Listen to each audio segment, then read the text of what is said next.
Hello, everyone. Hopefully, you can hear us and see us. We'll be starting momentarily.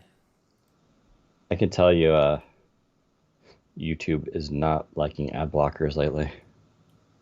It's starting to affect Yeah, me now. is it really?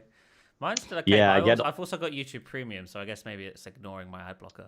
Oh yeah, yeah. If you have premium, that's what you're paying for. Yeah.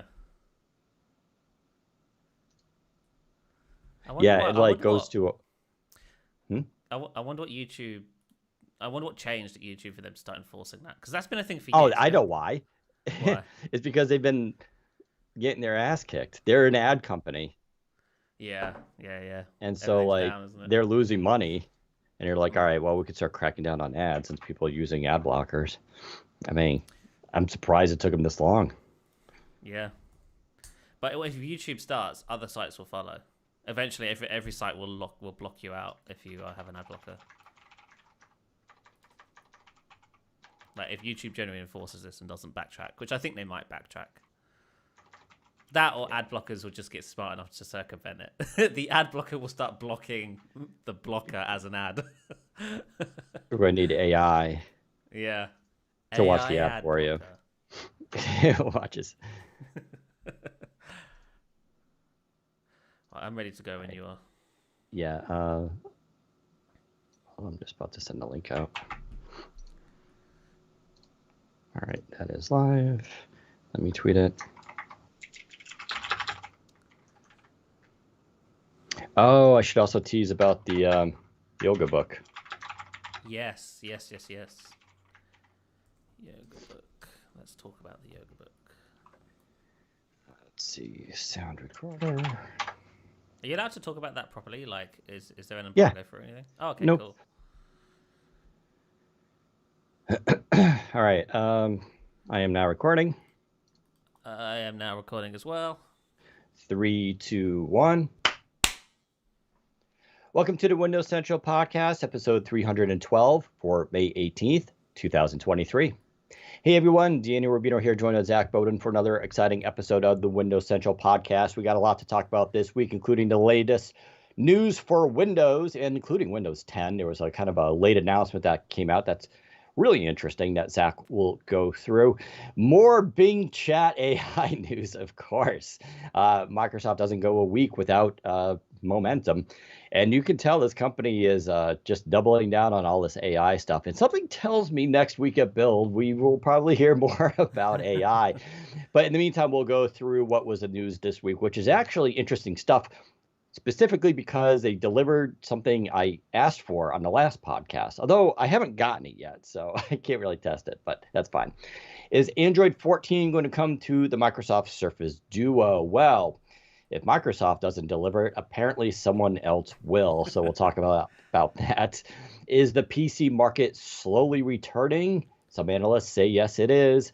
Samsung and Bing, there was a report earlier that Samsung was considering putting Bing on its smartphones as the default search engine. And we'll go through what happened with that one.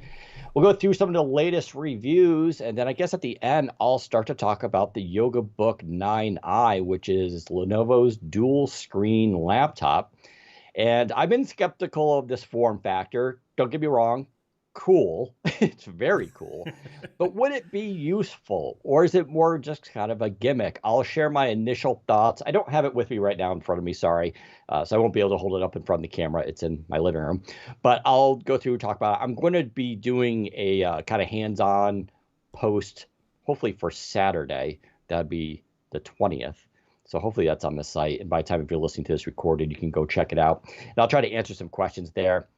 But I'll answer them as well on this podcast, so we'll go through that. Other than that, Zach, how are you doing on this fine Friday? I am not too bad.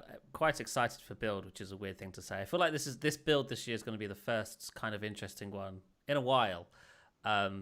Previous years have been very not interesting. If you're me or you, Dan, or most of the people listening to this podcast. Actually, that's probably not fair. There's probably lots of people listening to the podcast who find Build interesting every year.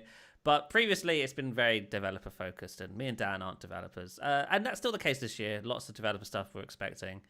But there may be a little bit more as well. So very excited. I was going to say it Build in 2015 was almost Wild. the peak Yeah. because there was a lot of Windows Phone stuff there, of Yeah, course, but they that's true. literally gave out the HP, what was it? The HP Envy, was it?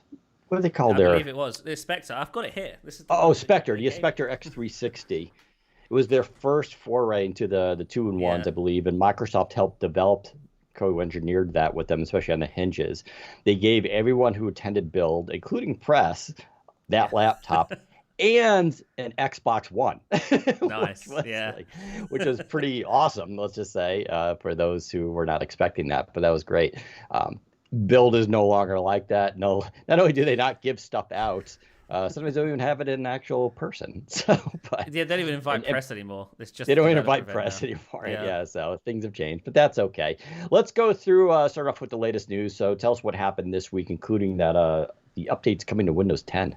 Yes, so we'll start with the Windows 10 stuff. This isn't huge news. Microsoft has sort of been doing this for a little while now, but they are reinforcing it again this week. Users who are running an out of support version of Windows 10, so that's version 21H2 or below, which is basically every version of Windows 10 except the latest, you will be forced to upgrade to the latest version of Windows 10 starting next month. So from June 13th, 2023, you will be required to install the latest version, which is Windows 10 version 22H2. The reason for that is that's the only version Microsoft is now supporting in market for end users. Obviously, businesses may have a different agreement with Microsoft than older versions like LTSC versions and stuff. But for the majority of normal users, the only supported version of Windows 10 in the market is 22H2. And so if you're running an older version than that, then that's no longer supported. Therefore, you're at risk of security vulnerabilities. And so Microsoft will now force you to upgrade. Luckily, it's not a huge update. In fact, if you're running 21H2 or even 20H2, it's not a big update. It's a servicing style release, so it'll only take a couple of minutes to install. And once you even install it, you probably won't even notice anything's changed. So most users won't even notice they've installed it, but you will be required to do that to keep up to date with security patches and whatnot. And of course, as we talked about recently, 22H2 is the last version of Windows 10. So that will be supported until October 2025, at which point Microsoft will say, hey, everyone, upgrade to Windows 11 or Windows 12 or whatever's current at the time. So that's the Windows 10 news. Not really much else to report in regards to that. There's been no insider builds this week. Microsoft, for some reason, has hit pause on insider builds, so there's no new features to talk about in previews. Is that tied to build next week? I personally don't think so. Not to say that there won't be I Windows don't news next know. week. No, well, Maybe. yeah. Well, not to say that there won't be Windows news next week, but I don't think, if there is any Windows news next week, I don't think we'll see it immediately. I think that's probably at least a few weeks away. Anyway, so no builds this week, so we can't talk about anything there. But we can talk about PhoneLink. PhoneLink has rolled out to iPhone. So this was in preview for a bit. It's now official and is available to everybody. And as we've discussed before, PhoneLink for iPhone works a bit differently from PhoneLink on Android. PhoneLink on Android depends on an app that you install on your phone. PhoneLink for iPhone just basically requires you to set up your iPhone as a Bluetooth peripheral on your Windows PC. And I saw I had an article earlier this week saying, oh, there's a massive security vulnerability here with iPhone users where if somebody can get access to your phone and sync your phone with their PC, they can spy on your phone and all your notifications, which is hilariously stupid. Like, yeah, I guess technically that's true. Not only do they need access to your phone, they need access to unlock your phone. Yeah, they need your passcode. So, which at that point, it's like some of them have other security issues. But yeah, the point here is if someone, I mean, I guess I could see people who have bad relationships where they don't trust each other need to do this, give the other person full access to their phone at any time so they can just randomly search their phone for messages. You see this on the internet and stuff like that, and people, so they already have trust issues. But yeah, so if you're in that situation, I guess that person could then grab your phone when you're not in the room, unlock it, sync it to their PC via PhoneLink, and then they'll see all incoming messages. Yeah. Assuming, there's still technically, you could still get away around stuff like that, though. Because if, you don't, say you have someone on WhatsApp or Telegram or something else, or SMS, you could mute them. Right? So the notification will never come through, And so they couldn't go see it. Well, it probably wouldn't work with SMS, but it definitely could work with messaging apps where you then just have to go into your app manually on the phone, and then you can see the message and check it that way. Not that I know. I've heard. Right. But still, yeah, this is a really dumb complaint. Yeah, that was dumb. But so don't read into that scaremongering. Phone link for iPhone works great. Well, works okay. I don't think it's amazing. I think the Android method is better, but that's Apple's fault. Apple was forcing Microsoft to do it this way. But if you were looking for that notification relay stuff, which in my opinion is the most important part of phone link, then yes, that's now working on iPhone and it's now out of preview, so that's pretty cool. Excuse me. Right, the last thing real quick, is my volume too loud now? I feel like I'm overblown. Let me turn that down a bit.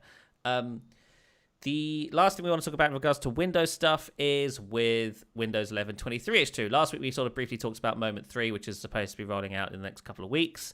Not a huge update, a couple of nice additions, but otherwise relatively minor in regards to sort of the other versions of Moments that we've had so far. But we are expecting Windows 11 23H2 in the fall, and the question up until now has sort of been like, what kind of update will this be? Will this be another servicing update? Will this be a full sort of feature build update that takes a lot longer to install and has to migrate data and stuff? It turns out, well, it looks like we've got our answer. Microsoft this week compiled build 22631 internally, and according to people who know how to check this stuff, it is going to be delivered as a servicing update. So just like all the Moment updates so far, this won't be a full build upgrade in the fall. It'll be just like 22H2 for Windows 10, for example. So you'll take a couple of minutes to install it. It will enable a bunch of new features, and that will be the 23H2 release, which makes sense. As we've already discussed, 23H2 is based on the 22H2 platform release because Microsoft went back to delivering major versions of the Windows platform every 3 years, timing it from the first version of Windows 11 in 2021. So we're not expecting a new major platform release until second half of 2024, which may or may not be Windows 12. Don't know what they're going to call it yet. But yes, 23H2 will be a servicing style release, so it'll be much smaller to download, much quicker to install, much safer to install, and that will of course be treated like a full release with a new servicing, a new support lifecycle, and all of that other good stuff. So for those of you who are want to know more, 22631 will be the build for version 23H2, and then maybe Microsoft will keep doing Moments on top of that. I'm sure they will, because I mean there's over half a year between when 23H2 will launch and when Windows air quotes 12 will be announced, because I'm assuming they're going to announce in June like they did with Windows 11, and it won't even roll out until October 2024. So that's probably what's going on there, and we can expect lots of AI between now and then in regards to Windows. Hopefully that's a conversation we'll have more next week, but yes, that's all the Windows news for the week. So, not a lot, but that's okay. No. I guess we'll move on now to everybody's favorite topic, Bing Chat and AI, in case you're not overwhelmed with it. So, Microsoft had another embargo this week that dropped. They dropped it very last minute on the media. Weirdly, Microsoft has been like that with their AI announcements. Have you noticed? They're very sort of, I don't know if scatty is the right word, very sort of disorganized with it in regards to they for some reason have a bunch of announcements. They're like, hey press, here it is the night before, good luck.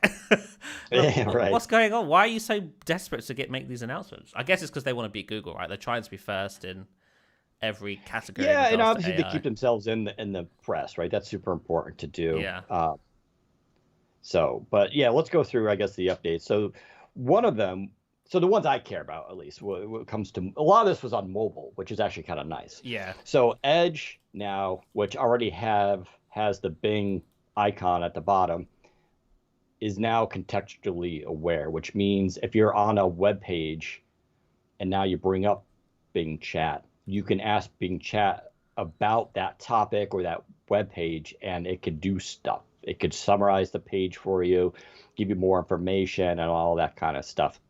So that's new. Desktop was able to do that before.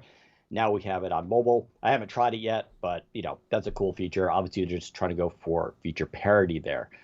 The other one is the Bing app, and specifically the widgets. So this was something I asked for last week. I was just like, just give me a Bing button that I could pin to my home screen. They did about 90% of that. So they created a new widget that still has a little text entry window, but it does have like the Bing icon, a microphone, and then some kind of like person thing, which I'm not really sure what it does. And that hasn't rolled out yet, at least as far as I know. I haven't had it. Did you Sorry, get that? what do you not have? The Android widget. I have. It might be hard to see, but I have. Yeah, it's impossible to see. I think I've got it. So when I click on the Bing icon here, it takes me straight to the error. I got an error. Hang on, let me try again. That is. There we go. So yeah, when I click on the. No, I lied. Yeah, okay, so it's working. So if I click on the Bing button in the widget, it takes me to the chat UI, which you can maybe see there. Can you show it to me again? Because I can't see your screen. That's what I've got. Can you see it? Oh. Yeah, I don't think the that's right it. thing. No? Well, it's because if the you button. look at the screen, yeah, they've had like if you took the search bar, which already existed and already had the Bing button in it, and you just shrink it, it basically will give you the camera scan ability, microphone, and then the Bing chat. And if you open the Bing chat, it opens the app and takes a second and then goes into it's the Bing it's chat. not incredibly smooth. Yeah, and so what the new icon is supposed to, the new widget is supposed to be, I think, a little bit more direct. And they can still do more with this. So I mentioned I'm still waiting on Microsoft Launcher, which we've joked around. That team apparently is just taking the year off because that has a built-in search, and they could put a Bing button there. Right now, it uses the old search, and it brings up a little animation, which is cool, but it's not this. So yeah, they could definitely do a better job with this stuff. But I haven't gotten the new widget yet, unless I'm missing something wrong. I don't know. So there was that, and then there was Swift Keyboard. Now, Swift Keyboard already had Bing Chat built into it, or rather, that came out a couple weeks ago. But what they did now was added another feature, the compose mode. Which, can you explain the difference and how that works now in SwiftKey? I mean, they basically all did the same thing. It's just different UIs for different kind of use cases. So compose mode gives you a UI for configuring the length of the text, for example, or how professional, what kind of tone it should be in. Whereas, before that, you could use the sort of general Bing chat to just put those requests in by hand. You type them in and say, hey, Bing, write me a short paragraph in the tone of a funny person, and it would do it for you there. But what Microsoft is doing is they're splitting up the UI into different sort of layouts so that, if you type, if you hit the compose button, you get an actual interface for configuring all that stuff. So you can just basically type, congratulate colleague on promotion, and then press all the buttons for the tone and the length and all the other stuff, hit go, and then it does it all for you. So that's what they've added to SwiftKey this week. Then it has a copy button, and they just so hit you that button, and then you can paste it. Yeah. It's still not that fluid. I feel like it's a I very agree. manual process. Yeah. Yeah, I agree. Like it sounds like a really good idea to build it into SwiftKey, but you're right. So for those who don't know, you have SwiftKey, you open it up, you got the little keys, obviously, the little QWERTY part. And then there's like a toolbar, which you don't have to show, but you can. And if you show it, you could put the Bing, it should have the Bing icon on there. You can actually move that stuff around. So if people don't want the Bing icon, you can actually move it off so it doesn't show, but you can put it like right there. Then you hit that, and then the keyboard kind of changes into this Bing chat mode thing with compose, and it has the different sections. So then you got to hop into that. Yeah, then you could start asking it to write something. And then it gives you like the copy and paste is pretty fluid and straightforward. But you're right. It's still not like, it's not as easy as it was on South Park. Let's just put it that way. Yeah, right. But it's close. And to be fair, I'm not sure how else they can do it. Well, yeah, this is the problem when you don't own your mobile platform, right? You have to just make do with sort of shoehorning it into the keyboard, whereas it would make more sense if maybe the keyboard can do this, and Microsoft is just being lazy and not doing it properly, where the keyboard should be able to detect, say, the previous message and kind of start suggesting things for you in that sort of top or like word autocomplete bar. That would be the ideal. Spacing is an issue, and data and processing is probably good. But you're right.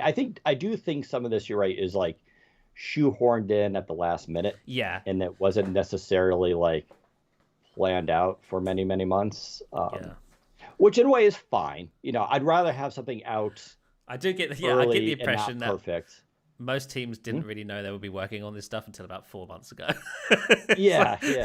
And that's, like I said, I'd rather have this early and not perfect than later on and better, right? Because they can at least get feedback now, they can adjust things, and but at least we can use it Yeah, and versus Google, who are like, we got all this stuff coming out, and it's like we don't have a date yet, I do So think it's important for Microsoft to be first in a lot of these regards because sure. Microsoft doesn't have that mobile headspace, doesn't have a platform there.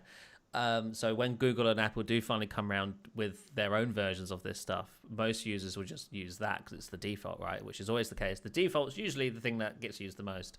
So Microsoft needs to be there now before the other companies are able to implement this stuff, and this is how they're doing it. So, we'll see how it goes. Yep. And then some of the other announcements were just confirmation of earlier things that were previously announced that are now going live. So this was the stuff we did in New York a couple of weeks ago, where I just had a really horrible day. But it's stuff like the chat history can now sync between Edge and your various devices. You can also export it and import it, which is kind of cool. Bing Chat can now pull in images from the web. It can pull in video from the web. That's supposedly like the best choice for the thing you're asking about, like how to do something. It'll embed the video. You can also ask it to create graphs from data, and it should be able to do that. I haven't tried that one yet. So they have all these like other kind of little features that are coming out that should now be live for people. But yeah, they're just nonstop with this, which is fine by me. I think you're right. It's about keeping them in the press. Looks like they have momentum. It does look like whether or not they're coherently inside had planned all this stuff and everything's perfectly well thought out or not is almost irrelevant to the fact that to the rest of the world, it sure looks like they've had like this game plan that's just like coming out. And something tells me next week we'll hear even more about that with some obvious, I think, things that'll be coming to it. They already announced plugins back in New York, and there was two of them. I believe one was Open Table, and the other one was Wolfram Alpha, which I don't know who uses Wolfram Alpha, but it's been around forever. But so someone must use it.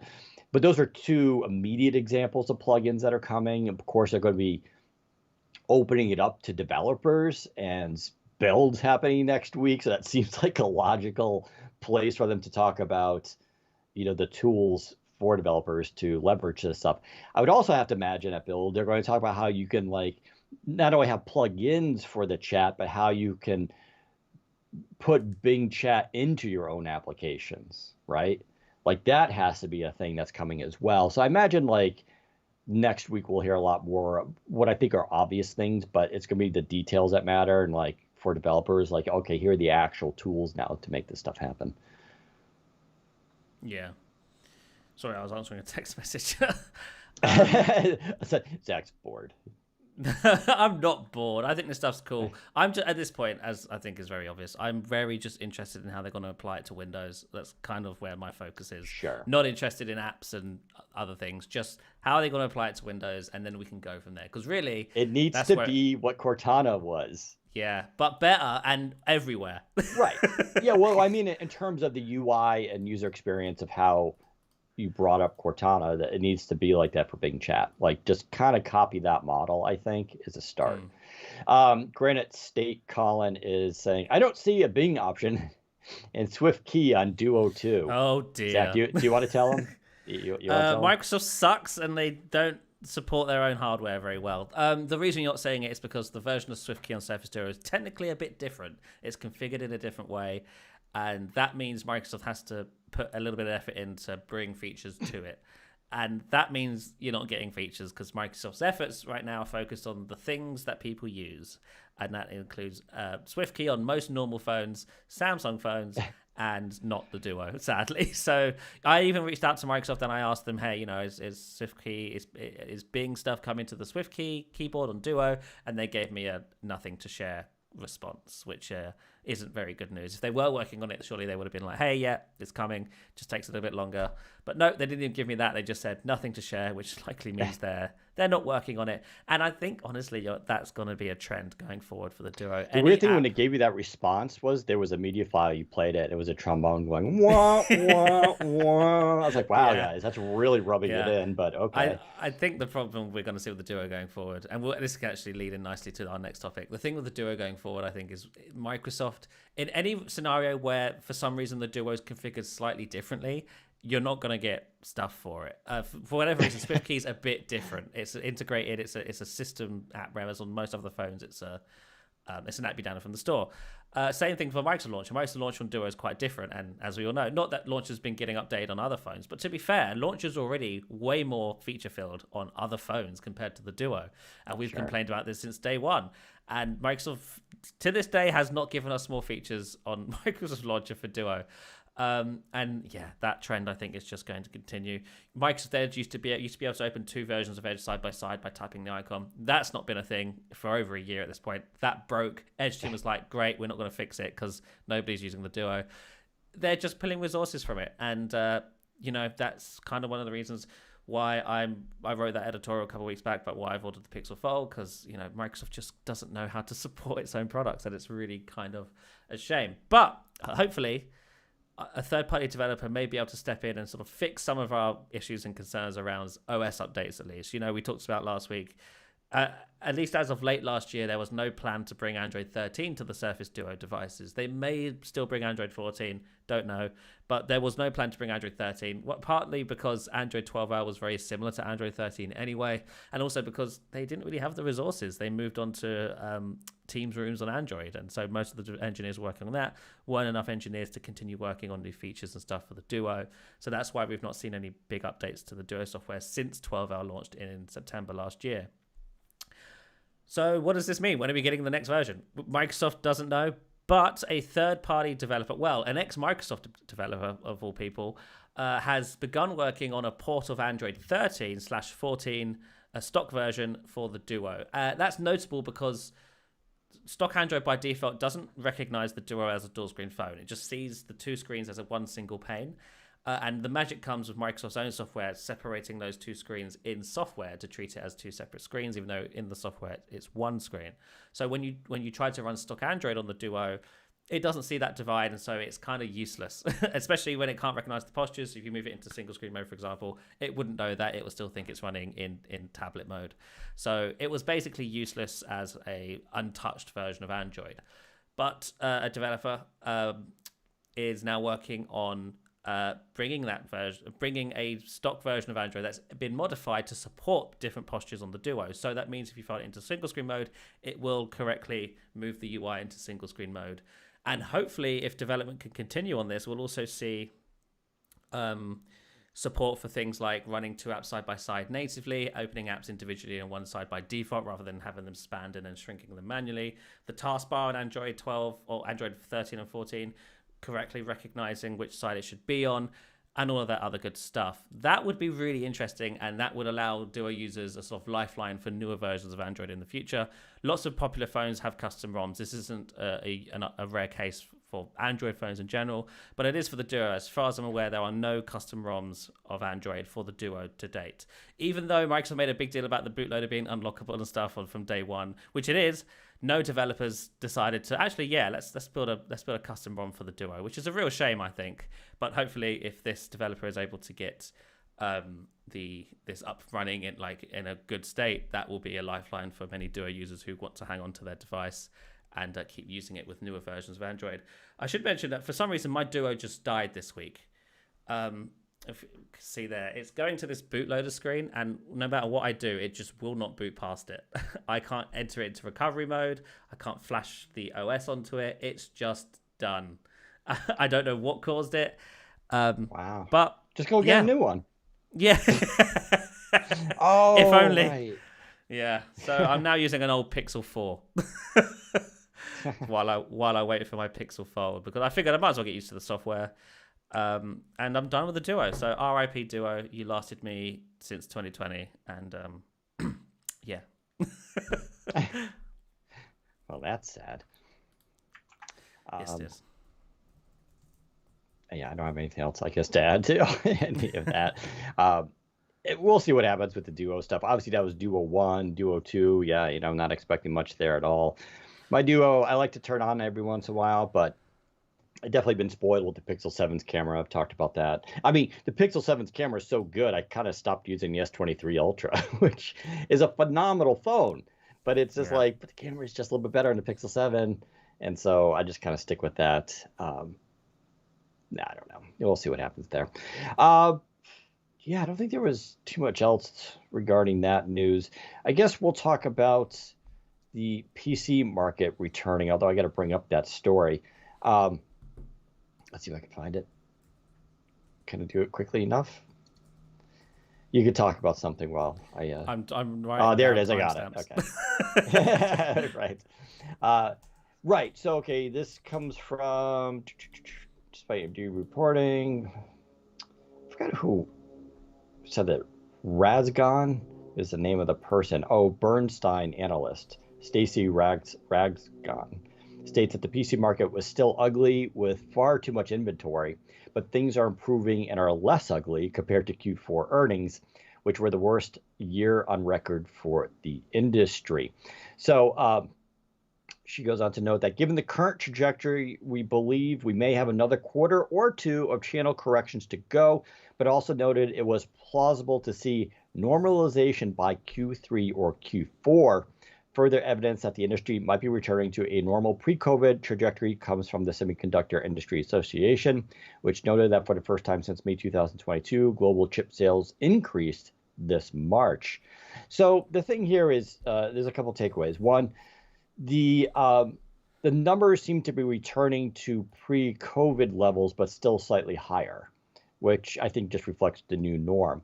Now, of course, it won't be as high as during the pandemic for, I think, obvious reasons. I don't think necessarily anyone expects it. The problem with the pandemic stuff was it was such high demand and short inventory that everyone ramped up. But the question was, when will the drop off happen? Because everybody knew there would be a drop off, but that's very hard to predict when that would happen. And by all intents, by all measurement, to happen quicker than people expected, which is why the market kind of crashed. Apple, I guess we reported, had a 40% drop in MacBook revenue. They were actually the worst, followed by Dell and HP, which were in the 30% range. I'm surprised by Apple because typically their audience obviously has more money and disposable income, so they're a little bit less strapped for cash. And historically, Apple has shown that even during economic downturns, their iPhone sales tend to do pretty well. So I was thinking maybe the same would apply for the laptops, and nope, I was wrong. And I think part of it, too, is the fact that they're going to have a tough time getting people to upgrade. They've always had this problem, Apple. They had it for a few years starting in 2015 because then they changed their MacBooks with their scissor switches, and then they had the light up function keys that people hated, and they removed ports. So people had the 2015 model stuck with them for a long time because they had all the stuff that they wanted and preferred. And eventually Apple fixed that, and people started upgrading again. And now they have the M1s and the M2 processors, which are by all measurements phenomenal. They're really, really good chips. And that's a problem though, because when your chip is so good, like if you have an M1, you read all the reviews, it's really hard to tell someone go buy the M2 unless you really, really need every, megahertz possible for your work. And some people maybe do, but if you're like a video editor, it's like saving an extra 5 minutes on a render going to like make or break your day. Probably not. Most people can spare, especially when you talk about dropping $3,000, right?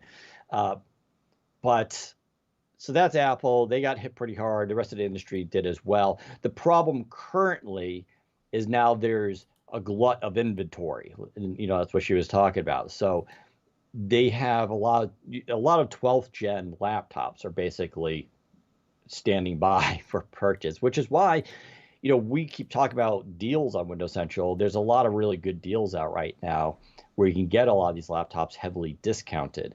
And I've said, and I'll keep saying, if you're choosing between 12th and 13th gen, it's not a choice. Go for the 12th gen. 13th gen's cool.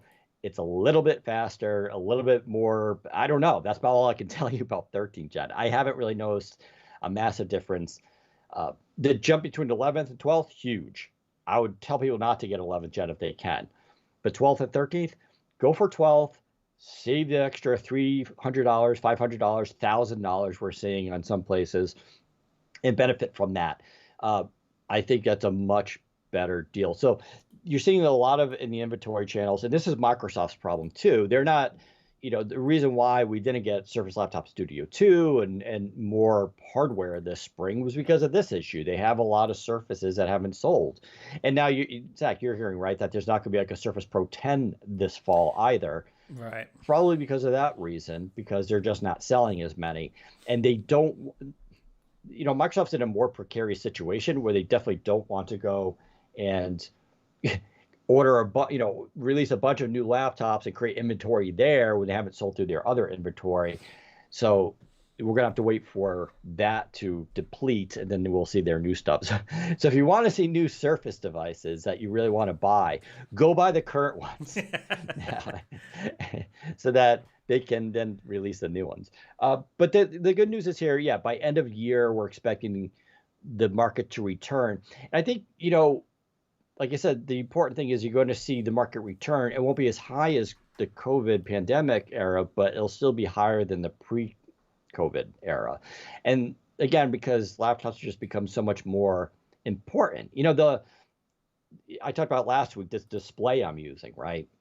Which the review finally went up this week, by the way. This is the Dell 32-inch with a 6K display, and it has a 4K HDR web camera with Windows Hello built in. In fact, if you're watching the video podcast, that's the camera I'm using. It's the best camera I've ever used, and it's integrated into a display. Like, that's literally never happened before. And this is basically meant for media graphics people, as well as people who spend all day on video calls, because it has a speaker soundbar on top as well. So it's a video conferencing display. So you saw the creation of a lot of this new hardware focus on AI. You see also if I'm moving around, it auto tracks me, right? And it does a pretty good job of that. So all that technology's come out, and there's a push back right now in work from home, but everybody agrees that it's sticking around. You may see some compromises. You can't work 5 days at home, but you can work 2 or 3. Microsoft kind of has this hybrid policy, which I actually think is a really good one.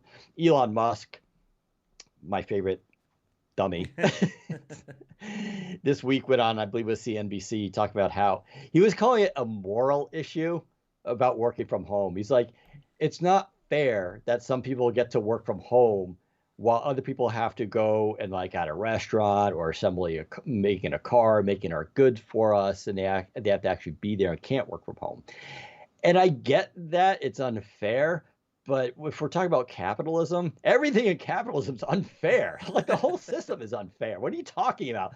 Is it fair that CEOs make 1,000 times more money than their lowest paid worker? No. Is it fair that millionaires save more on taxes than the people in the middle class? No. Like nothing's fair about this system. And to bring up that it's a moral issue is hilariously stupid.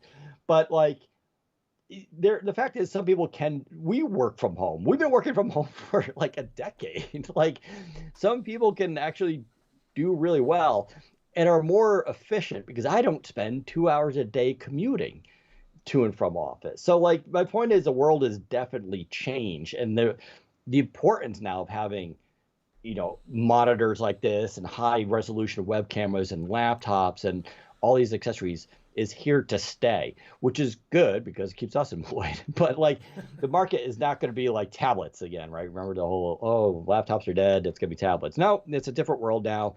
Now it's about mobility. It's about quality of these cameras. It's about displays. If you got to stare at a display all day, you're going to want a nice one. It's going to be about battery life.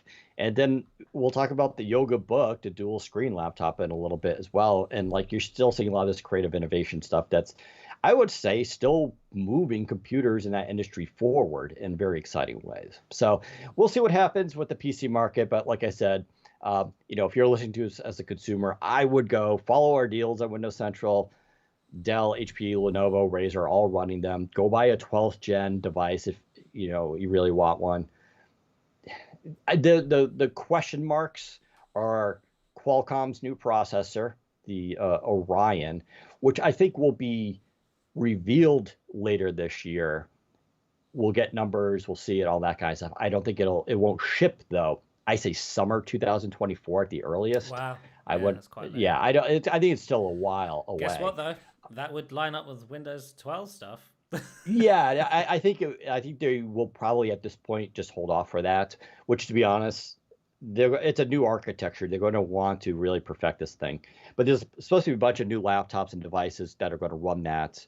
I would also say Intel's 14th gen is supposed to be another kind of moderate shift. I believe they're going to the chiplet design where they're breaking components off into smaller things, and OEMs can then mix and match various components of the silicon based on the device they're trying to create, which could be interesting. And you should see a little bit more focus on efficiency. But again, we will see if Intel is historical. They're keeping on, and they said they're going to do this every year. So you should see Intel announce new 14th gen at CES in January, and then they'll start shipping March, April, May 2024, right? So that's your time frame of looking to the future for new hardware. But if you're just a normal person, I'd get 12th gen at this point. I will say I do think that Microsoft and its partners will lean heavily on the NPU stuff going into 2024. Right. And onwards. Yeah. That I think is going to be a differentiator and a thing that they're going to try and use to push people to upgrade once again, because this is going to be, they're going to obviously there'll be versions of Windows that run on existing PCs today, but there will be features that require the NPU, and that list is only going to grow. Right now it's Windows Studio Effects, which is background blur on webcams and voice clarity, and that's basically it currently. But that's not to say that that's what it's only going to be going forward. I have a feeling that the list of features only possible via an NPU is going to keep growing, and there's going to become a point where there's an actual noticeable feature in Windows that only works with PCs and NPUs, and that list I think is going to grow. So that's what we're likely going to see going into 2024, 2025. Yeah, has Intel announced that they're going to be doing NPUs? Because I know AMD has. Oh yeah, Qualcomm. Oh yeah, no, they have NPU. They already do. That's the thing with, if you get a 12th gen laptop, especially more on the more high end, you're going to get that stuff like the eye correction on some laptops. You'll get the auto tracking. You'll get the background blur without installing any software. It'll appear in Windows. They'll probably have their own software too. That's noise cancellation, both for your speakers and microphones. That's all NPU. And they're going to be building out more and more of that stuff on these devices. They do have like another gen of NPUs that are coming out, but they really want to offload a lot of stuff from the main CPUs and GPUs, which will save a battery. But yeah, you're right. AI is going to be the next driver of, I think, a lot of these devices as they get smarter and smarter. Sarah's bringing up that AMD actually was worse than Apple. Yeah, but I'm talking not necessarily as a chip maker. I'm just talking about laptop and PC sales that Apple, AMD doesn't make laptops or PCs. They just deliver the components. But sure, AMD did get hit pretty hard, which, I'm not a huge AMD fan. I'm still not convinced that their stuff is amazing. Yeah, I want to like them, but I will still swear that Intel chips, especially for laptops, are way more advanced and do way cooler stuff like that AI stuff. All that AI stuff, human presence detection, for instance, the idea that it could, see you and lock and unlock the device, that's Intel. You won't find that in an AMD laptop. I've also never seen a 5G AMD laptop. Like, there's just a lot of weird things on the mobile end that I don't see AMD doing. Their stuff, their whole shtick is just like, it's more efficient. Our 8 cores are more efficient. And it's like, yeah, but like Intel is now like on 16 cores. Very popular. Yeah, and they are a more budget-friendly chip, and I think that's important, especially for desktop. But when it comes to laptop, their stuff really hasn't made as many waves. But we'll see with the current 7000 series. I think the 7000 series is definitely better than 6000, 5000. So they're getting there, but they're definitely behind. So, but there we go. Yeah. Let's switch topics here to Samsung and Bing. There was a report a couple of weeks ago that Samsung was considering switching to Bing in its smartphones and all that kind of stuff as a default search engine. But some now newer news came out about that may have been jumping the gun a little bit, Zach. Is that Yeah, correct? apparently Samsung has now paused their sort of look into this as a potential thing for them to do in a future Galaxy. When this news came out, I did sort of, I don't know if I mentioned it on the podcast, but I was always curious about how, I definitely tweeted about it. Google sort of has its OEMs in a stranglehold in regards to what they can and can't do if you preload the Play Store. The Play Store is kind of what gives Android life. Without the Play Store, Android, you don't want Android. Android isn't good. Android is only good on phones if you are able to partner with Google for the Play Store. But Google has a lot of requirements for you to have the Play Store. They don't just say, "Yep, here's the Play Store. Good luck." The requirements are you can have the Play Store, but you have to also agree to preloading this, and this, setting this, and this as defaults on your device. One of those defaults is Google Search. On every device with the Play Store preloaded, you will notice that on the home screen there is a Google Search bar. Now, in EU markets, you can actually configure that during setup to change it to Bing or Ask Jeeves or whatever. But if you're in the US, I don't think that's an option for you. It is Google by default. That's the case with the Surface Duo. The Surface Duo on the home screen is a Google Search bar because Google requires its OEMs to have that as default. But yeah, Samsung was apparently looking into possibly not doing that and setting Bing as default. Samsung and Microsoft have a really strong partnership in mobile. Obviously, Microsoft is already preloading a lot of Microsoft apps on Galaxy devices, Outlook, Phone Link, etc., etc., etc. Bing wouldn't be a far-fetched one to also include on Galaxy phones, right? And then it would be an even bigger step for Microsoft to be able to have the Bing bar, the search bar, with the Bing chat icon that you tap on as default. And Samsung was apparently considering it, but now they are no longer considering it, at least not currently. And I think it's because Samsung was like, "Hey, Google, what would really happen if we didn't do that?" And I think Google said, you won't be able to access the Play Store. So, a lot of people assume that since Samsung is the number one Android OEM, that they would kind of be able to tell Google, "Actually, we don't care. We're going to do this." Right. I think Google actually will probably put their foot down and go, "You can try, we won't give you Play Store access." Because look, I know Samsung has the Galaxy Store. It's not a contender. If Galaxy launched a phone without Google Play services, that phone would do terribly. It just would. So Samsung doesn't have all of doesn't have all the power. But that does sort of lead me into this idea or theory. It is a theory.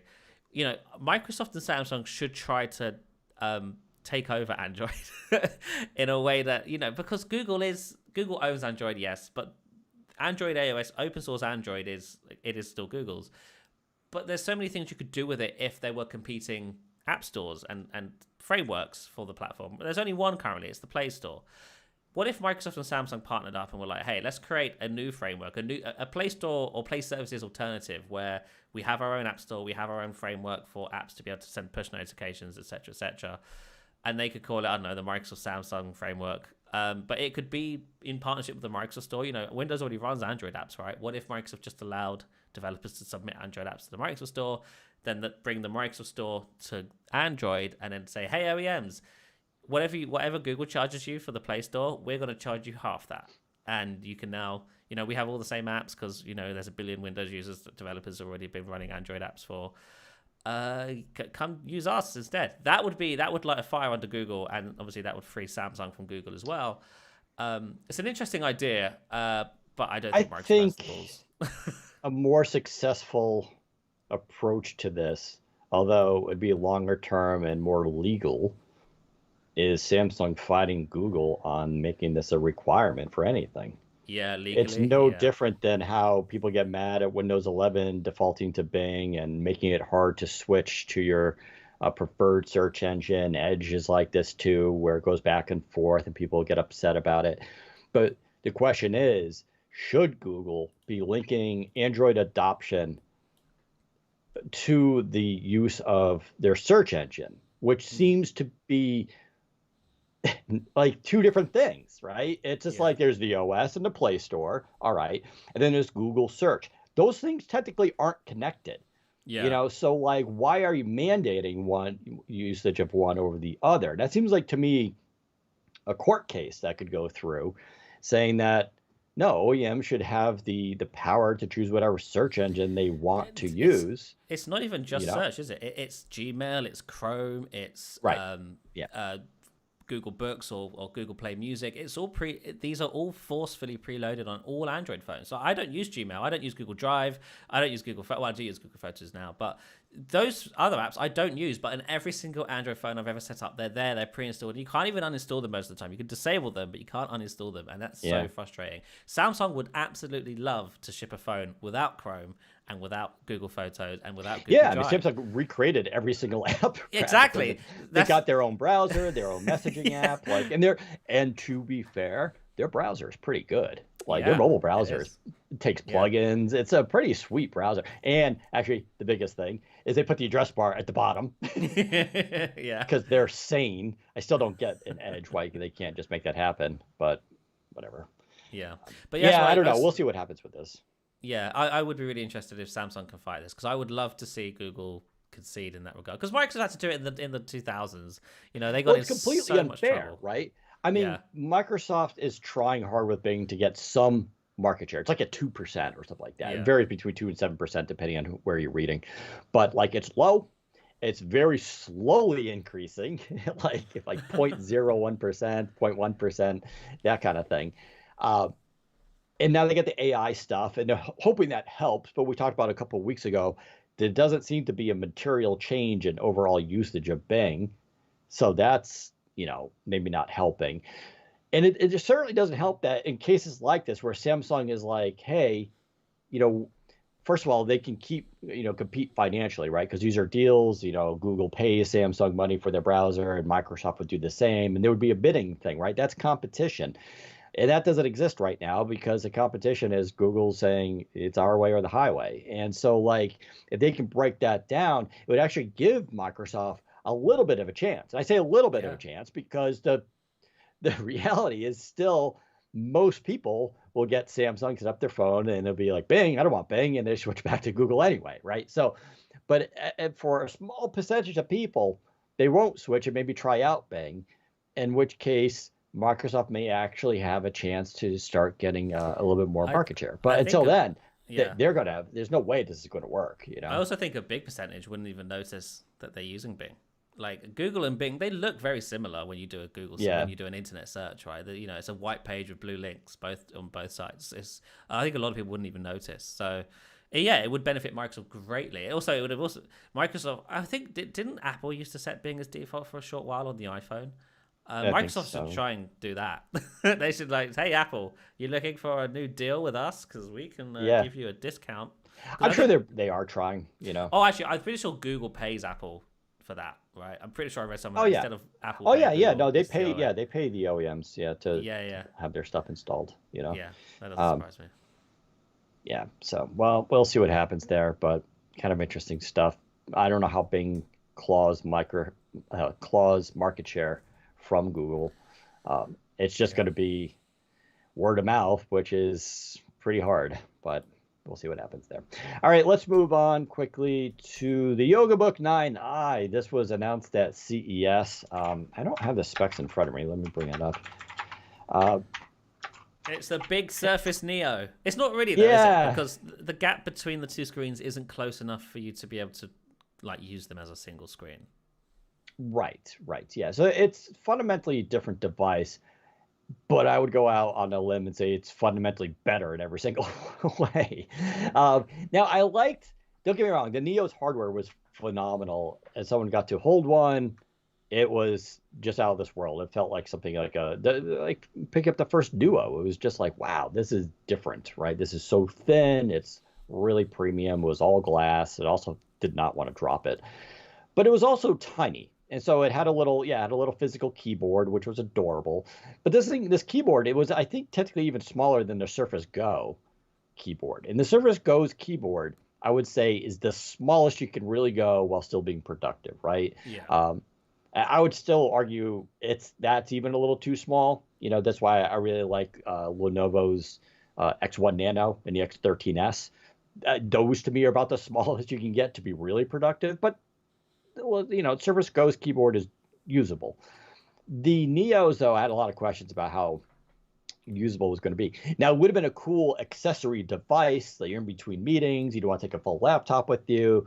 I get that. But now you're talking like a cool we never knew the price of that thing, but it had been at least $2,000. Like, how many people are going to buy a $2,000 second PC because they don't want to take their 3-pound laptop to a meeting, right? Like, that seems a little. Granted, you could do cooler stuff with it. It was going to be more book-like. You could take notes and all that kind of stuff. But the CPU was also underpowered. It was an Intel chip that's now discontinued. And it was running a different version of Windows. So there's questions whether it was going to run Win32 apps, and that it was, but they could be containerized. And there's going to be, we never knew how that was going to feel in use. It was going to be Windows 10X, and it would have been optimized for non-Win32 apps.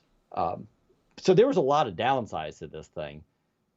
Now it looks like Lenovo came in and said, like, hold our beer, and made their own device called the YogaBook 9i. So I'll read the specs off quickly.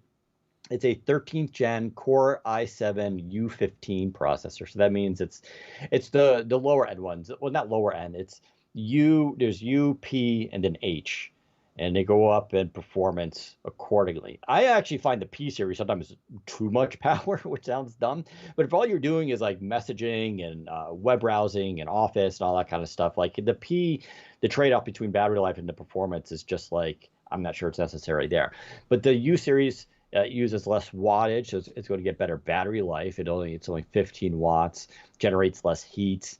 And it's still pretty performant because you're still getting a bunch of cores, especially at a Core i7, but you're not going to get as much battery drain and all that. It won't, it's a 10 core, 12 threads. So 2 P cores and 8 E cores.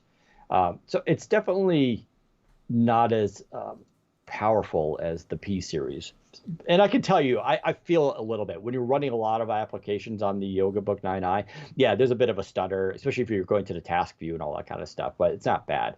Intel Iris Xe graphics. Yes, people are asking, like, does it have an NVIDIA GPU? I'm like, bro, come on. It would get like 30 minutes of battery life. And it would be weird, too, because you have to make one side heavier than the other, right? Because you have to put the GPU in there, and extra fans, and presumably more battery. Like, it would be then like a normal laptop, which this is not. The two halves are a bit different, aren't they? I briefly went hands-on with it a few weeks back, and one side is, I think, thicker, I want to say. If it is, I haven't noticed it.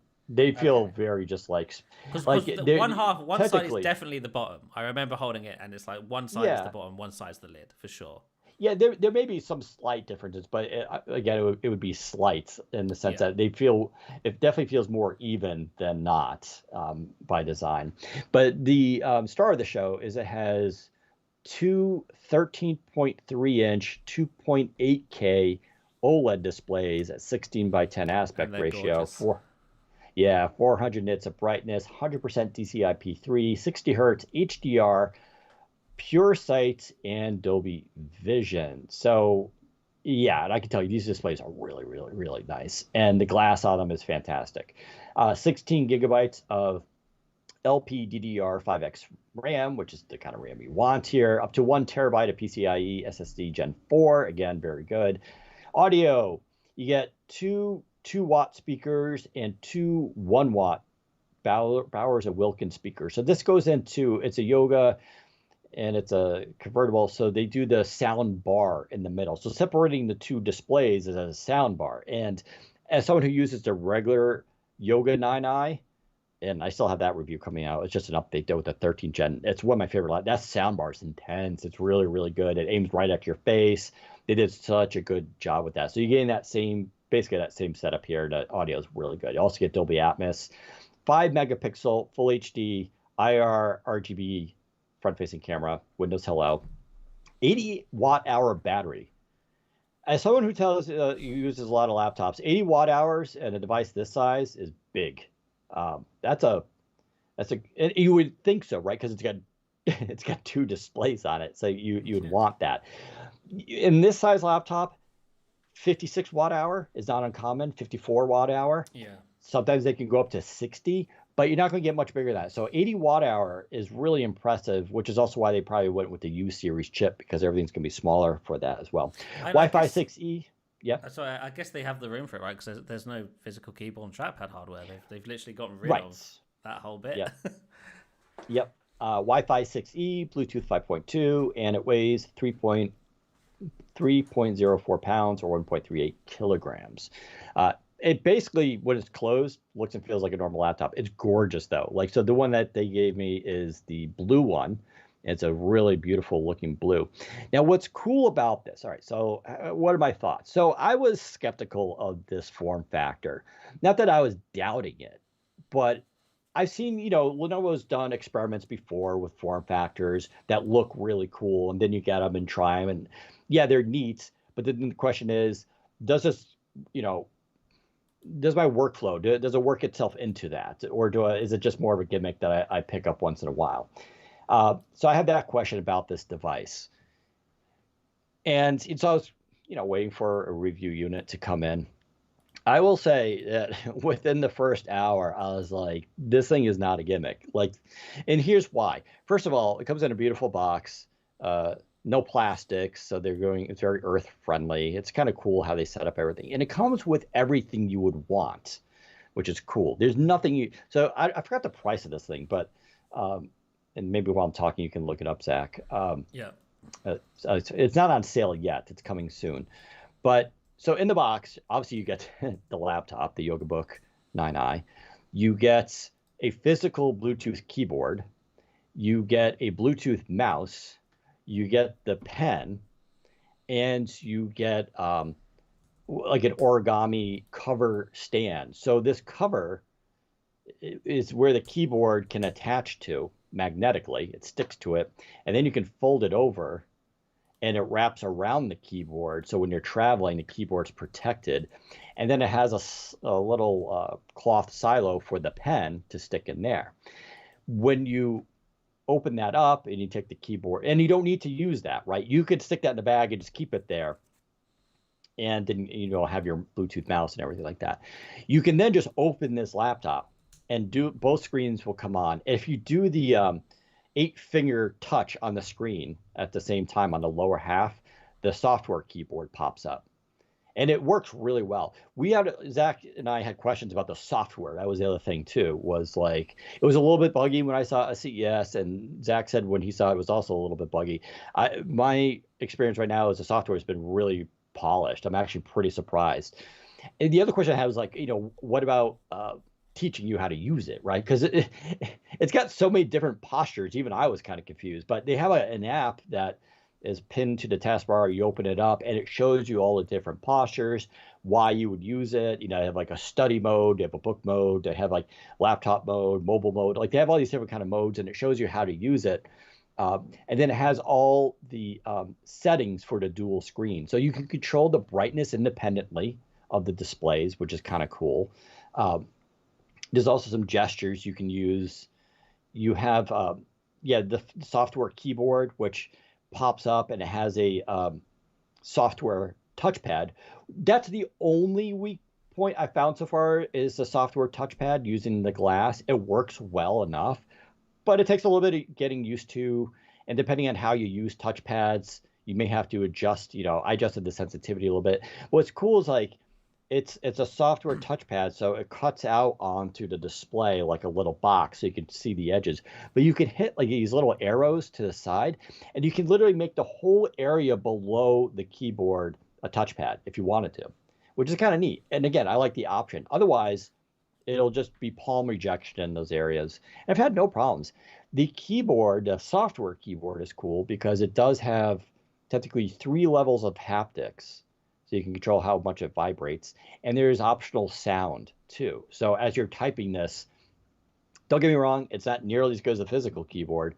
But I also was kind of like, I could use this for just some quick messages. And the little vibrations, the little sound definitely helps. And I thought it was really kind of cool.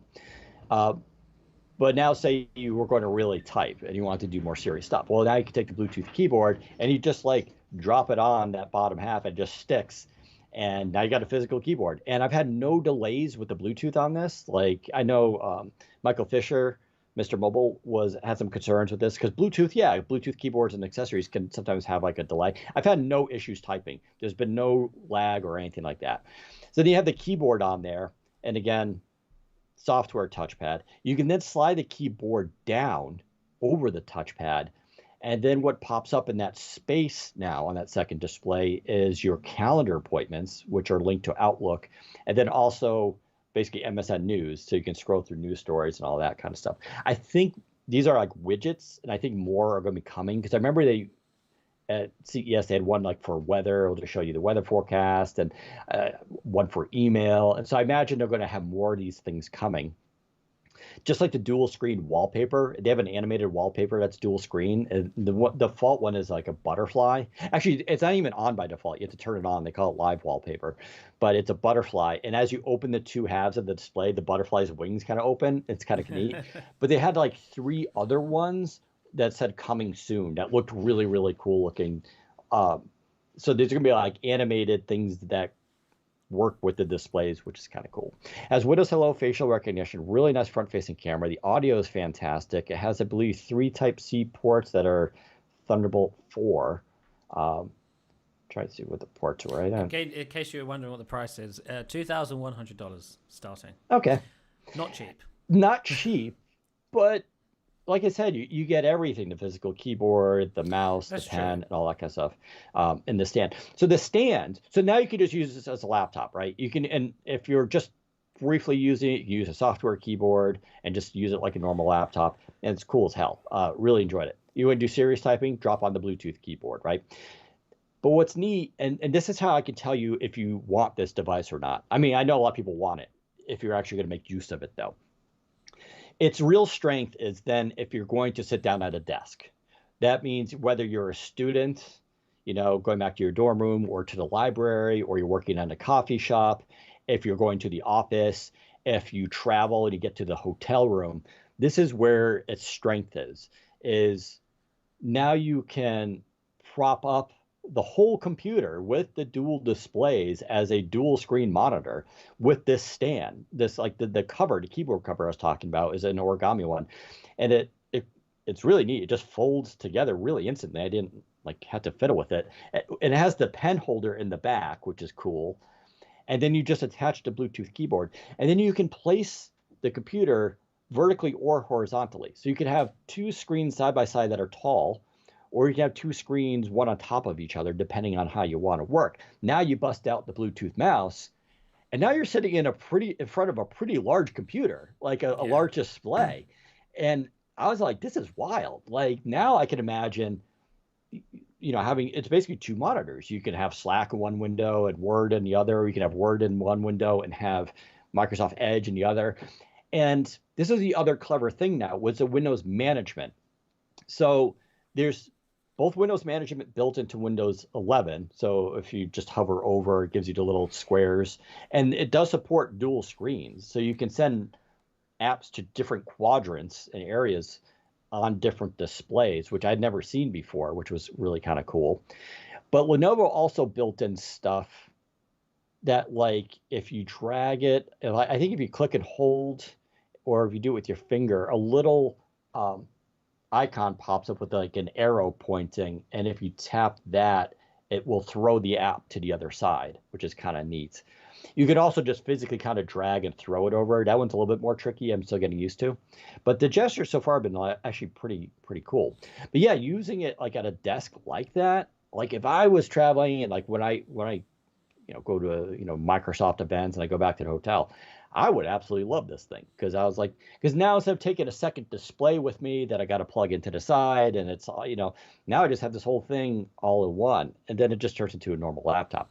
So that's who should buy this. If you just need a laptop in the literal sense, that you're just going to keep it in your lap and you're not going to really put it on the desk anytime soon or anything like that, just get the Yoga 9i. It's a phenomenal. You're going to get a bigger display, a 14-inch display. You're still getting OLED, and you get 90 hertz.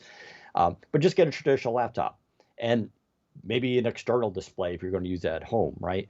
But if you're going to be traveling around, going to coffee shops, libraries, and all that kind of stuff, and you want 2 screens to work on, 2 large screens, this thing is just cool. It sets up really quickly. I had no issues with it. And so far, the Bluetooth's been fine. Battery life is better than I would thought. I don't have any numbers for you, but it kind of felt like a normal 12th gen or 13th gen laptop to me. Maybe it goes a little bit faster, but like it wasn't like a gaming laptop. Let's put it that way. Gaming laptops are really absurd for battery life if you're just doing stuff. But yeah, I don't know, Zach, you have any questions about it or thoughts?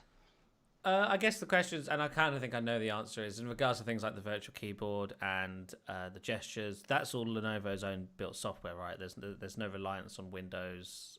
Well, like I said, you can use the Windows 11 window picker. Yeah, and that works fine. Yeah, but like flicking windows across to the other screen, that's right. That's Lenovo, Lenovo's. Right? Yeah, I figured. Yeah. And obviously, the virtual keyboard along the bottom is all Lenovo built as well, because I don't think Microsoft supports touchpad input and stuff. Yep. But like all that stuff feels polished to me. That's like good. I wasn't. Glad. Like everything just kind of works. That keyboard, when you hit the your 8 fingers on that lower display, pops up instantly. You're just good to go. Like everything has been like quick, instant. I've had no glitches. There's, like I said, getting used to the glass touchpad is sometimes, that's a little bit different, but if you adjust the sensitivity and speed and all that, it helps. But overall, I'm just like, this thing it's actually way cooler than I thought it would. And so, I don't think it's a gimmick. My question is the virtual keyboard one with a number pad or one without? It's without. I don't think. Yeah, I didn't see there's one with the number pad. That's funny. I don't see why there couldn't be. It's a virtual keyboard. They can have whatever they want down there. That's actually a good point. Is there a way to like customize the keyboard? Can you change the color of it and stuff? Or because I know it's black. Not that I know of. Nah, yeah. Cool. The only settings they have is for the haptics and the sounds. But again, you can tell they're good. They're really good. They're nice. Yeah. I mean, for what it is, for typing on a display, they did a cool job, I thought. That's good. Working with them. It's not like it's not like realistic. It's not like the touchpads where you can click down on like the MacBook. No, it's not no. It's literally just like a vibration, like a phone would be. Okay, that's fair. Yeah. But you could tell, like, it is where it is right now, but you can tell they're building out stuff. For instance, in that app I told you about how to use the device and all the options and all that, they talk about they're coming out with a reader that can handle PDF documents and like a bunch of different EPUB. It handles all of those, and it works on one display, and like it works with pen and inking, and like it does all this cool stuff that leverages the form factor. That's not here yet, but it says it's coming, and you can see some of the stuff is coming soon, like some of the live wallpaper. So you can tell they have a lot of stuff that's coming to optimize this stuff. Like I said, like the widgets. There's endless opportunity there for widgets. Right now, like I said, it's just the news and your calendar, but there's no reason why it can't be inbox, weather, other things that you put in there. So a lot of opportunity there. They could definitely improve the keyboard. I don't think the keyboard does like a pop-up, like on a Swift key kind of thing where it pops up the little keys as you're typing. I don't think it does that, but that's something maybe they could do. Customizing it is probably a thing they can do. But yeah, like I said, I'm convinced now it's not a gimmick. I'm not convinced it's right for everyone, as I clearly stated. If you just need a standard laptop, but get that, right? It won't offer you any benefits there. But if you plan on using this at a desk or a computer at a desk, like 50% of the time, this is a game changer, I think, for a lot of people. It's thin. It's like 3 pounds. It folds up really nicely. People are asking, if Lenovo is still planning on releasing the X2 Fold, or I think it's called the X1 Fold 16. I don't know. I don't even know if that's on sale yet. No, it was supposed to come out. It's not. Okay. So they must have production issues with that, because I've been hearing since CES, it's coming in a couple weeks. It's coming in a couple months. So no news there. I'm sure as soon as they're ready to release it, we'll get it. I'll be frank, though. I think I'm a little bit more convinced right now the dual screen approach is a little bit more interesting than the foldable. I think the foldable is going to have a little bit more potential long-term issues in terms of the reliability of the display. The benefit of the foldable, of course, is you get one continuous display. And I can see the benefit there, right? Instead of just having 2 separate ones. But it depends on how you work. If you like having if you work behind dual displays on desk and you like that experience, the Yoga is going to be way better. If you just want a larger screen that you could snap apps to, don't get me wrong, you can still do it software-wise, then maybe the foldable. But the foldable, I don't know. That's a bigger device, 16-inch. I think it's going to be heavier. It's got a different kickstand. I don't know. I would have to wait and try that one, so I don't know what's better. But I'll say that they did a really nice job with this. Like, it really just feels well rounded out, polished, and kind of ready for main usage. You know, Now, we'll see how it is in a week or two, you know? yeah. Also, I do admire Lenovo for continuing down this trend of a unique line of, you know, a unique form factor line. You know, it started with the original Yoga Book, which was the 10-inch laptop with a hollow keyboard.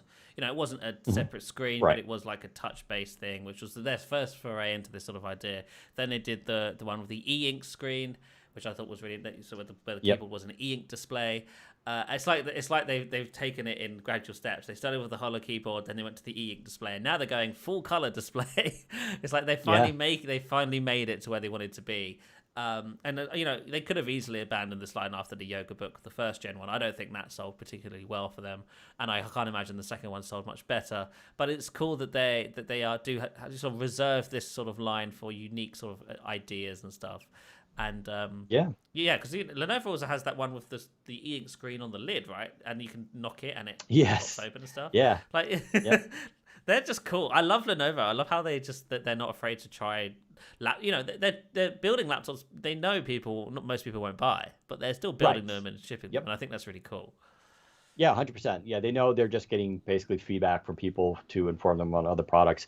But this is the first one I would say definitely feels like ready for the mainstream. Now, can it be approved? Of course. Yeah, the haptics and the keyboard and that experience, you know, that's something I know Sensel is working on. They make the haptic touchpads for a lot of PCs, including a Surface Laptop Studio. They're working on that so that just like a real haptic touchpad, like on the Laptop Studio, feels like it's actually clicking. They have that for keyboards. And so that's something they're working on. And Lenovo's invested in Sensel, right? They're close partners. So it makes sense that probably the version 2 of this will get that hardware and design too. And that's going to really start to blur the line then between this stuff. And they can do it for the virtual touchpad as well. So I expect stuff like that to be improved. Efficiency and battery life, I would still personally like to see 5G, but I realize I'm in a minority there. But yeah, I mean, the displays are great. The camera's good. You got Windows Hello. It just worked out of the box, which is kind of the biggest surprise. Like, I just opened it and I've had no confusing issues with it, which I thought was pretty cool. As I was opening it up and unboxing it, I was like, what are all these pieces? Like, what does this thing do? But then once I figured it out, it's like, wow, this thing is really clever.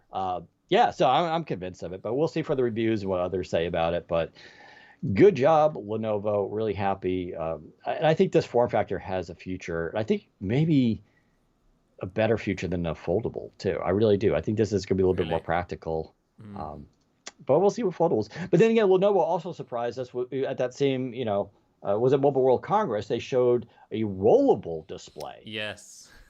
So it looks like a normal laptop. You open it up, but then you can hit a button and it's motorized, and the display then literally just scrolls and gets taller, which opens up all sorts of possibilities. And they're toying with, should it be a motorized thing, which then could break or have issues, but looks cool and is nice, but it also takes up space, or they make it like a manual thing where you kind of like pull out the screen, which is less elegant, but probably more reliable, and they have more room for other components. So I know they're playing around with that, but you can bet they're going to bring that to market too. And that, of course, that has trade-offs too, right? That's not going to be like a yoga book in the sense that you can use a pen with it. Like this thing, you can use a pen and draw on and do all sorts of cool stuff. I don't think a laptop like that you could, but that's another interesting form factor that I hadn't thought of. So there we go. If you guys have questions, like I said, I'm going to put an article up on the website hopefully this weekend. And you can go there. We have comments. I'll be doing some, I'll probably put an FAQ in there to try to pre-answer questions, but you can then go and put into comments stuff. Let's quickly go through some of the reviews. We had a bunch of them go up this week. The Red Magic 4K gaming monitor, Harish gave it 4.5 stars out of 5.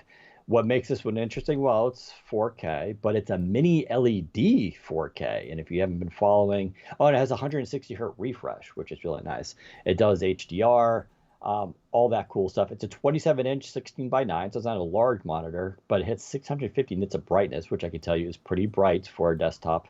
It's not Apple bright, but it's bright enough. It's a cool looking monitor. And mini LEDs do great stuff in terms of pricing. It is $869, not cheap, but also not absurd. So go check it out. It's a Red Magic 4K. I put up my review for the Dell UltraSharp 32 6K monitor, the U32 24KB. We talked about it last week, so I won't go over it here. But Dell's not getting this thing back unless they really bug me. This is all I want. This is the monitor right here. Anti-glare, amazing web camera, good audio. Great. Syntec 6-in-1 docking station review. It's an ultra budget Steam Deck dock with unusual quirks. So Ben Wilson wrote that one up 4 stars out of 5. By the way, I gave the Dell monitor 5 out of 5. So, nice. Yeah, that's the Steam Deck dock that's more affordable but has some weird quirks. We also reviewed the Astro A30 wireless headset. Jennifer Young wrote that up. She gave that 3.5 stars out of 5. So pretty good. Actually, they look really nice. So they have this like kind of cool sheen to them. So we also reviewed the GameSir T4 Khalid. Would be perfect, according to Jennifer, if it worked with Xbox. This controller, though, is wired and has cool, it's see-through. It's a transparent and it has cool LEDs in it. It looks really neat. But yeah, go check out that review. Zach reviewed the FlexiSpot BS11 Pro. It's a breathable mesh ergonomic office chair. He calls it a dream. Whoa, Zach, dreaming about office chairs? That's who I put 4.5 stars out of 5. I'll let you talk about that in a second. And then going back a little bit further with the Lenovo Slim Pro 7. That's affordable, thin, and AMD's latest Ryzen make it a winner. She gave that 4 out of 5 stars. So there's your AMD latest laptop. It's a more affordable range, starting at $1,200. AMD Ryzen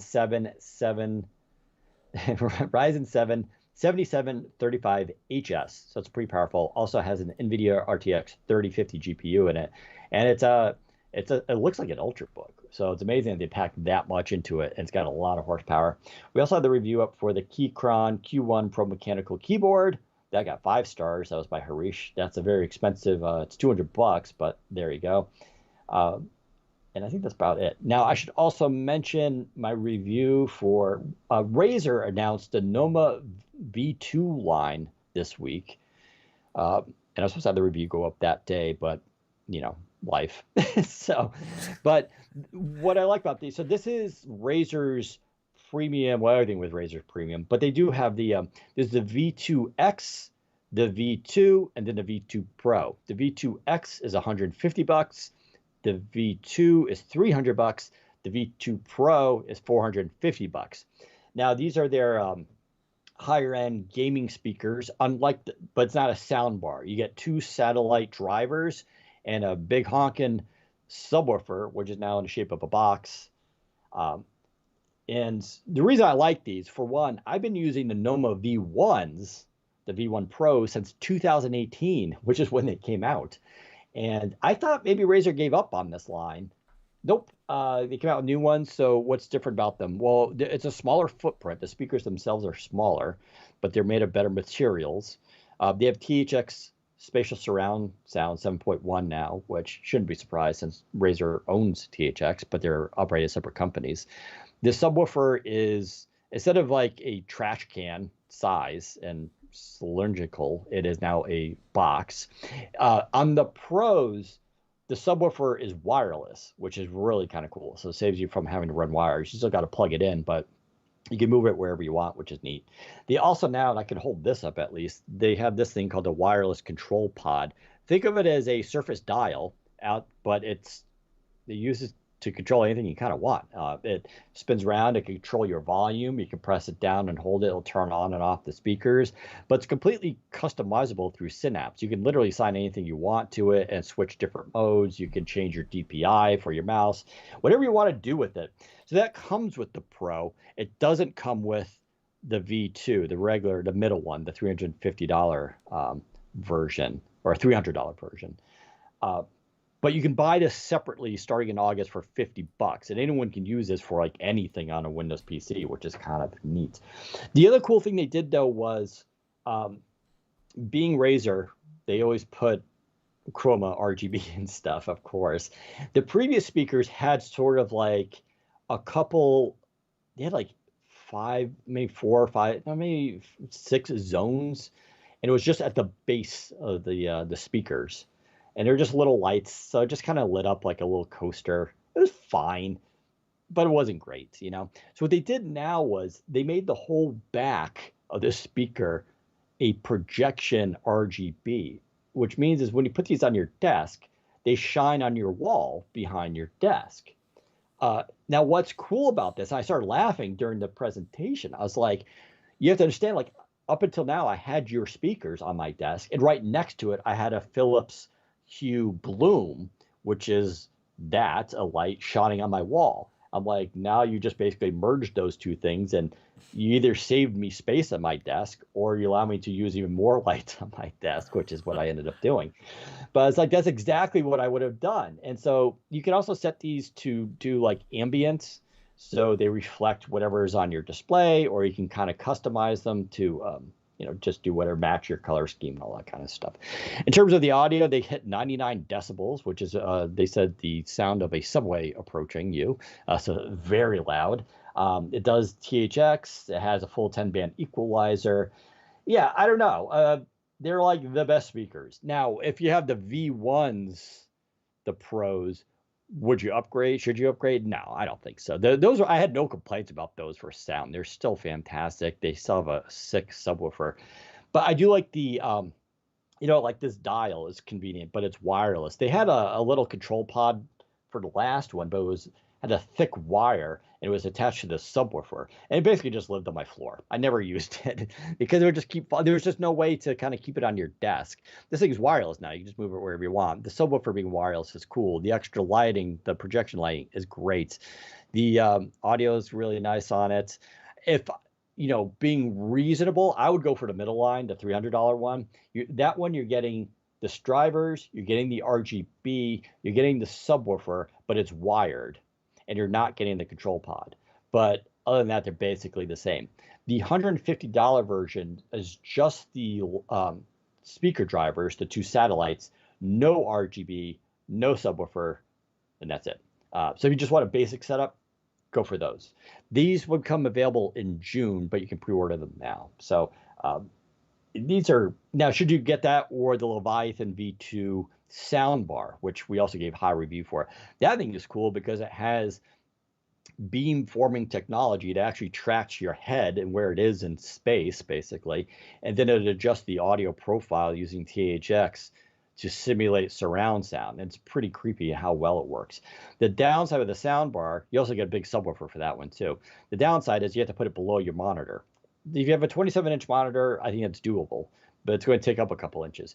If you're like me on a 32-inch, or even when I was trying the 43-inch, you're going to have a problem because at least I like to keep my 32-inch kind of low, like on how it goes up and down on the stand. I keep it pretty low so that when I'm sitting at my desk, my eye is fixated basically at the middle of the display, so I have to look up. But if I had to put a sound bar below it, yeah, my display is not going to be pitched up, and it's got the camera. It's going to be looking down on me, so a little bit problematic. So it depends on the setup you want. I prefer the Noma Pros just because I can move the speakers kind of wherever I want. You get the cool lighting and all that kind of stuff. But if you're limited on space, the soundbar is great. So here's my quick review of that. That will also go up on the site this weekend, so you can go check that out. But those are the Razer Nomo V2 Pros, V2, and V2X. All right, I think that does it for the podcast. Zach, do you have a thing of the week? No, I don't. Sadly, I did not watch anything or do anything this week. Still haven't watched Succession. No, I haven't had time to watch literally nothing. The only thing I watched this week was Ted Lasso. I still got to sign up for Apple. I did watch a movie, but I forgot the name of it already because it was something I hadn't heard of. Oh yeah, here it is. Got it. So this movie came out recently. It's available on Amazon and Google and everything. It's called The Artifice Girl. This is a very timely movie. It wasn't amazing, but it was good. It was good enough to watch. It made you think about stuff. and it's one of those kind of cool low budget sci-fi-ish movies, but you could tell like it cost them nothing to make this because it has like 4 actors in it, and like it just all takes place in single room, almost like a play kind of thing. The It's about a guy. There's people who are it has child trafficking involved, which is weird, and then it has an AI girl in it, and it's about that and questions about sentience and how do you tell if something's real. And it's kind of cool because it evolves over. It has like 3 parts to it, and they jump like 15 years or sometimes even more into the future. And it's kind of neat where it goes. But yeah, it's definitely worth checking out. It got really good reviews, actually, a little bit better than I thought. But yeah, called The Artifice Girl. Came out 2023. It's only 90 minutes long, so it's not a huge commitment. But it's definitely kind of, yeah, the description: a team of special agents discovers a revolutionary new computer program that uses AI to bait and trap online predators. After teaming up with the program's troubled developer, they soon find that the program is advancing. Dun, dun, dun. Cool stuff, though. I would definitely go check that out. So that is my thing of the week. Other than that, I guess we'll stick around now, do Q&A with the audience.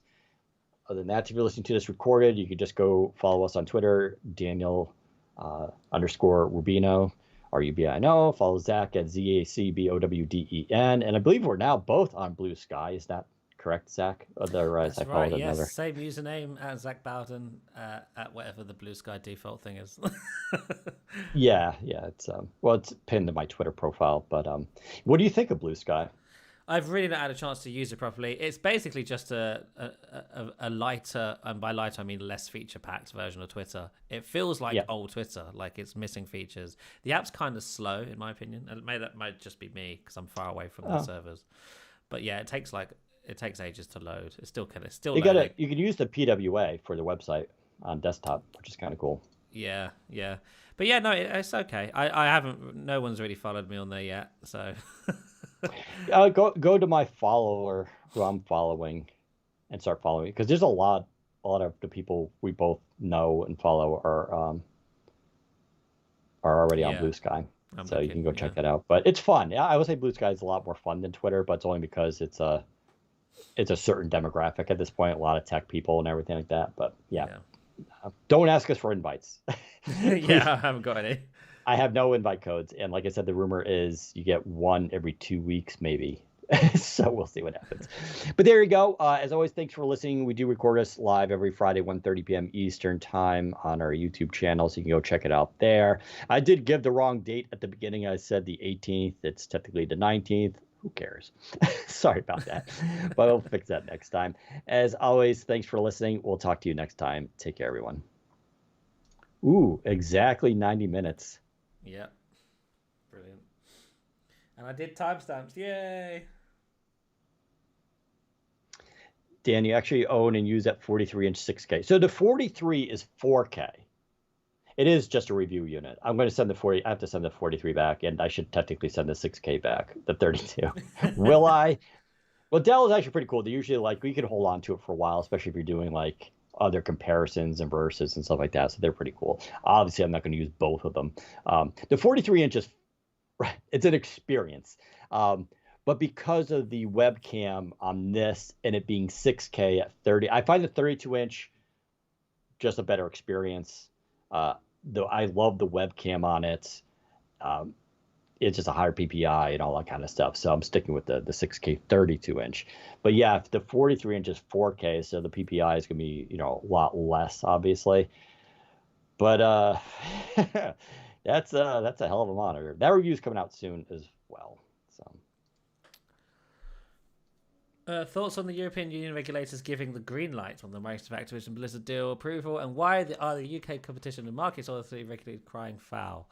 I think we've discussed this already. No thoughts really on the EU. They basically said it's cool as long as you agree to release titles on competing cloud services, which Microsoft said they were going to do anyway. So I don't think that was much of a concession for them. The CMA were like, the EU is entitled to do what it wants, but we think Microsoft is still wrong. Yeah, I'm not sure what's going to happen with the CMA. I saw some analysts were saying that Microsoft could operate Activision as an independent company in the UK and then have it as part of Microsoft rest of world. I don't know if that would work. I'm not a business person, but I'm not really sure what's going to happen with the CMA. Bowden, business person.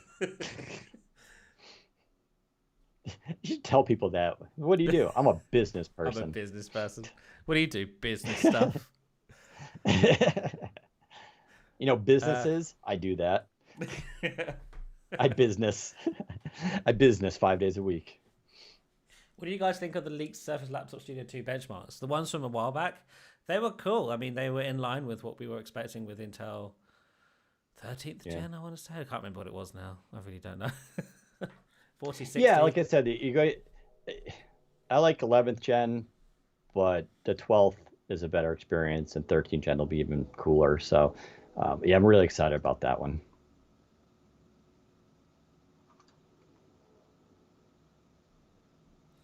So if you have any questions, please feel free to ask them. If you don't, we're going to go because it's Friday. We've got a busy weekend and early next week ahead because of build. So...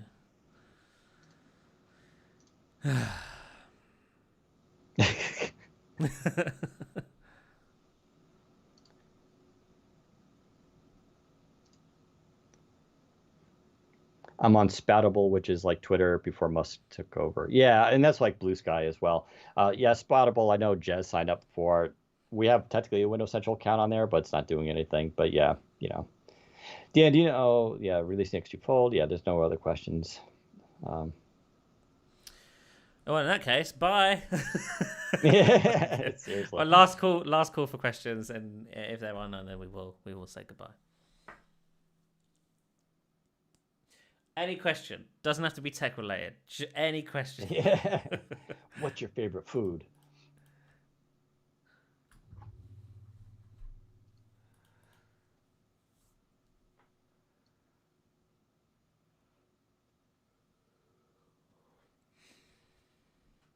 What are you most excited about at Build? AI. Yeah, I'm excited for the panel session and how they're planning to incorporate AI into things. That will be a topic that we will have to discuss more next week. All right. Looks like there are no more questions. So with that, thank you very much for tuning in. We'll be back next week. Follow us on Twitter. We'll keep you updated when we go live. But until then, see you next time. How are our cats? Our cats are great. I think Dan's cats are good. Mine are very good. Yeah, PB is right here, although he has his bow tie is not on right now, and he looks a little extra fruity. I don't know. He's a pain in the butt, but I love him so much. As long as he just stops eating my wires. Yeah. Well, both of you do a Pixel Fold review. I might. I don't know. We'll see. Dan, I don't think he's getting the Pixel Fold, so he probably won't, unless Google sends him one. Yeah. Even I have my limits. When is Moment 3 going live for stable? Probably next week. If not next week, it'll be Patch Tuesday in June. Okay, bye everybody.